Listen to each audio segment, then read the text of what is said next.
За манай байгууллага нь 2019 оны аймгийн саргын 247 дараатай захирамжийн хүрээнд бас аймгийн төвөөс мал гарах үйл ажиллагааг хэрэгжилж байна. За ерөөхдөө сүүлийн үед цаг агаар хөтөрсөн таалагдуулаад аймгийн төв иргэд маань нэлээд малыг оруулах болсон. За мал орж ирснээрээ бас бид хүн яг энэ арж харж байгаа шиг бас иймэрхүү нөхцөл байдал үүсэж байна. Тэгээд иргэддээ бас анхааруулж хэлэхэд аймгийн төв рүү мал битгий оруулаач гэж бас уриалмаар байна.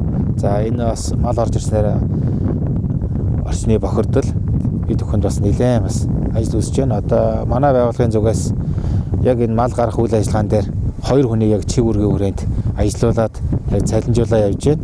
Тэгээ манай яг энэ 2 ажилтндаг бас иргэд маань нэлээд дарамтлах, зодод зохих иймэрхүү үйлдэл нэлээд гарч байна. Тэгээд ийм учраас иргэд маань бас нэлээд соёлтой орон нутгийнхаа хөгжлийн төлөө цэвэр зэмцгэр бас аж төрхийн төлөө бас бидэнтэй бас хамтарч ажиллана гэдэгт бас итгэлтэй байна.